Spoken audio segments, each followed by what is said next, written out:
जय गणेशाय नमः। संकट चौथ का व्रत कल 17 जनवरी को रखा जाएगा। संकट चौथ के व्रत में एक साहूकार और साहूकारनी की कथा को जरूर सुना जाता है। उस कथा को सुने बिना इस व्रत को पूरा नहीं किया जा सकता। उस कथा को सुनने के बाद एक बुढ़िया की कथा भी जो गणेश जी से जुड़ी है उसे जरूर सुननी चाहिए। है क्या वो कथा? चलिए जानते हैं। एक साहूकार और एक साहूकारनी थे। वो धर्म पुण्य को नहीं मानते थे, जिसके कारण उनके कोई बच्चा नहीं था। एक दिन साहूकारनी पड़ोसी के घर गई। उस दिन संकट चौथ था। वहां पड़ोसन संकट चौथ की पूजा करके कहानी सुन रही थी। साहूकार ने पड़ोसन से पूछा, तुम क्या कर रही हो और इस व्रत के क्या फायदे हैं? तो पड़ोसन ने कहा कि इस व्रत के करने से अन्न धन सुहाग पुत्र सब मिल जाता है और इसके लिए जो है हमें पूजा पाठ करना पड़ता है और तिल के जो है भोग जो है भगवान गणेश जी को लगाना पड़ता है। तब साहूकार ने कहा, यदि मेरा गर्भ ठहर जाए तो मैं 1.25 सेर तिलकुटा करूंगी और चौथ का व्रत करूंगी। गणेश भगवान जी की कृपा से साहूकारनी गर्भ रह गया और वह बोली कि मेरा लड़का हो जाए तो मैं 2.5 सेर तिलकुटा करूंगी। कुछ दिन बाद जब उसको लड़का हो गया तब बोली कि हे भगवान, मेरे बेटे का विवाह हो जाए तो 5.25 सेर का तिलकुटा करूंगी। कुछ सालों के बाद उसके बेटे का विवाह भी तय हो गया। उसका बेटा विवाह करने चला गया, लेकिन साहूकारनी ने तिलकुट नहीं किया।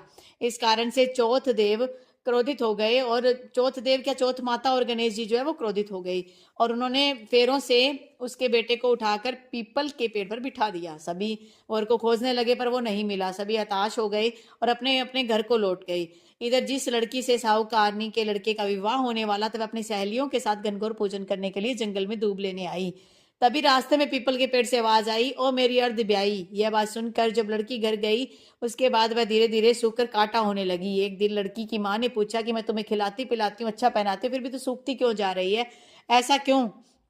तब लड़की अपनी माँ से बोली कि वह जब भी दूब लेने जंगल जाती है तो पीपल के पेड़ से एक आदमी बोलता है कि ओ मेरी अर्ध ब्याई। तो उसने मेहंदी लगा रखी है, सेहरा भी बांध रखा है। और तब उसकी माँ ने पीपल के पेड़ के पास जाकर देखा, यह तो उसका जमाई ही है। तब उसकी माँ ने जमाई से कहा, यहाँ क्यों बैठे हो, मेरी बेटी तो अर्ध ब्याही कर दी और अब क्या लोगे? साहूकारनी का बेटा बोला, मेरी माँ ने चौथ का तिलकुट बोला था लेकिन नहीं किया, इसलिए चौथ माता ने नाराज होकर यहाँ बिठा दिया है। यह सुनकर उस लड़की की माँ ने जो है साहूकारनी के घर गई।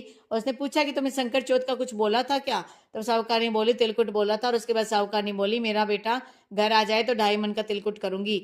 इससे श्री गणेश भगवान प्रसन्न हो गए और उसके बेटे को फेरों में लाकर बिठा दिया। बेटे का विवाह धूमधाम से हो गया। तब साहूकारनी के बेटा व बहू घर आ गए और साहूकारनी ने 2.5 मन तिलकुट किया और बोली, हे चौथ देवता, आपके आशीर्वाद से मेरा बेटा बहू घर आए हैं, जिससे मैं हमेशा तिलकुट के व्रत करूंगी। इसके बाद सारे नगरवासियों ने तिलकुट के साथ संकट व्रत का प्रारंभ किया।